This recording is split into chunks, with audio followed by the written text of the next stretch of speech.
What is your guilty pleasure? Now we're going to break this term down a little bit.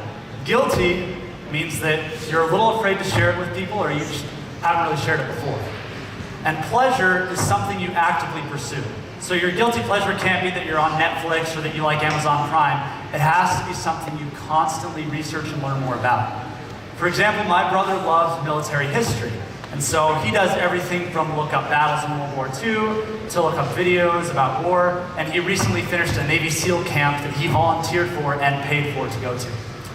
So I want you all to take a moment to think about what your guilty pleasure is. And on the count of 3, I'm going to have you all start shouting what that guilty pleasure is. And I just want you to keep shouting it, and then I'll tell you to stop. And I'll start shouting mine too without blinding you with the microphone. Okay, so start shouting your guilty pleasure on 3, okay? 1, 2, 3. Rockets! Okay, rockets. Keep going, keep shouting. Church history, rockets. I think someone said babies. Okay, excellent. This is great. So everybody has this wonderful guilty pleasure, and you should market it. That is, you should put it out there for financial profit via the internet, a small business, a blog, whatever you want to do. And there's a few reasons for this, mainly because you have the opportunity to find like-minded people like you, fulfill a specific niche, potentially make a little bit of money, but most importantly, change people's lives for the better.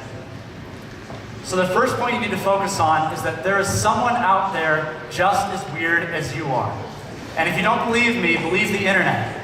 We are currently connected to 7.5 billion people across this earth. There's bound to be someone like you out there. And just to give you a bit of case in point, I want to show you 14-year-old me. So this is actually me. I was standing right about there when I was 14 years old. You notice my hair was unkempt. I had an Old Spice t-shirt. My undershirt would always hang out the bottom of my t-shirt. But I was obsessed with this concept of becoming a man. And all of my friends made fun of me for it. But when I was 15 years old, I received this wonderful little book called The Art of Manliness, Classical Skills and Manners for the Modern Man. Now, this book taught me everything from how to shave like my grandpa to how to give flowers like a Victorian gentleman, which actually led to my first kiss. There was this girl, and I gave her a pink rose, which means tender affection, and it was all over after that. And so the author of this book, Brett McKay, actually created a website with the same name. And his inspiration came from the fact that he was standing in line one day at a grocery store. And he saw that there's this men's magazine advertising how to have washboard abs and like how to perfectly trim your eyebrows. And he was sick of that. He wanted something that would teach you how to become a gentleman, or a good man at least. And so he went on to create a website with the same name. And Brett McKay, in an interview, recently stated that he makes over $400,000 a year from this website. All just talking about manliness. All McKay had to do was find someone as weird as me, and he did. And he found thousands, if not hundreds of thousands of others. But what's gonna be the main point in whatever you choose to do is you have to really narrow down whatever that specific guilty pleasure is. So you've got to find your own specific niche. So what I mean by this is, we all have a lot of similar interests, right? Maybe even some similar guilty pleasures. So let's say your guilty pleasure is soccer. We have to think about this for a little bit because there are 3.2 billion people who just watched the FIFA World Cup in 2014. So if you want to do soccer commentary, you're going to be competing with hundreds of thousands, if not millions of other people online. So you have to find a way to make yourself unique, to separate you from the rest of the crowd. One of my favorite examples of that is a man named John Sudano. So John Sudano is on YouTube and he loves karaoke, but as we've all done, as we've all seen, so do millions of other people. What's unique about John Sudano is that he doesn't just do karaoke. He takes every karaoke song that he sings and puts it to the lyrics of All Star by Smash Mouth. So that song from Shrek, every song he does has these lyrics. But you know what's crazy about John Sudano?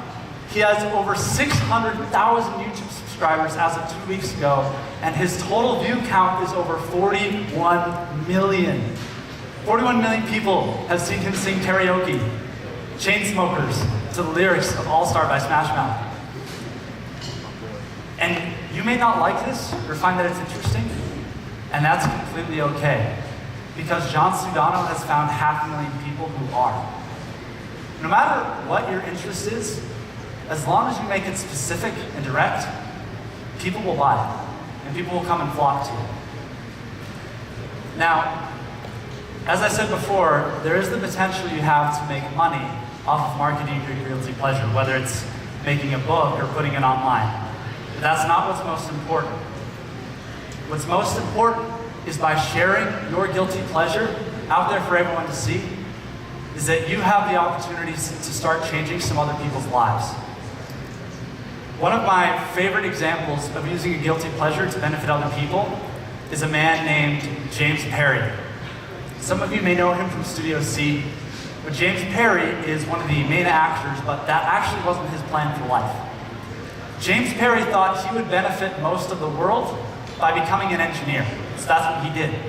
He became an engineer for a year after he graduated from BYU Provo, became a software engineer, and then he got an offer to be in Studio C full-time.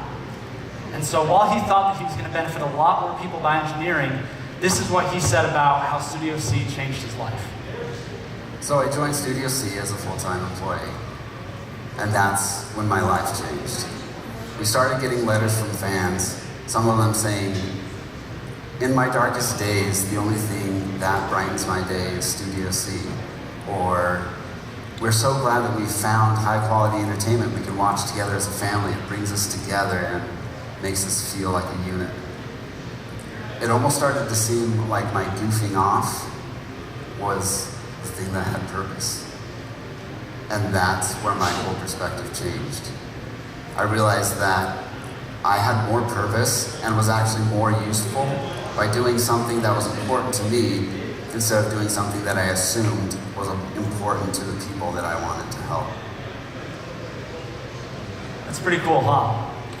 I'll repeat that last part in case you didn't hear it. He said, what I thought would be beneficial, I ended up benefiting more people by doing what I loved than doing what I thought was important to everybody else. So I had the opportunity to speak with James Perry for a little bit. He's a really neat guy. And one of the things that I love the most about him is that he shows that there's different ways to make connections through your guilty pleasure. So you may be a James Perry in that you connect people with people just the fact that you're funny and you brighten their day. Or you could be a John Sudano. Let's face it, not many of us are going to sit in our basement and sing karaoke, but he did. And maybe you're going to be the person who's going to encourage others that, hey, I may be weird, but I can rep that. And other people can love me for it. So there's these wonderful ways you can make connections with people. So some of you may be wondering, okay, Derek, you talked to us about marketing your guilty pleasure. What do you do? I'm going to tell you that. So I'm a big fan of Star Wars. Yes. Yep, thank you. And so it's my guilty pleasure. I usually don't tell girls on the first date that I like Star Wars because it usually detracts them. But it's my passion, and it gives me purpose. And so what I've done is releasing as of Friday, you can look me up on YouTube under Star Wars Changes Lives. It's a video blog completely about how Star Wars influences people. And that's it. So for example, one of my episodes, I talk about how there's this charity organization called the 501st, where all they do is dress up like Star Wars characters, and recently they visited a children's hospital just to go and brighten kids' days. Or many of you may not have known this, but Christopher Nolan, who directed Inception and The Dark Knight Rises, is actually a lifelong Star Wars fan. In fact, the very first video he made at 8 years old was a parody called Space Wars. Now, this may not interest you, and if it doesn't, I am not offended. But it does interest some people. There are people who like it.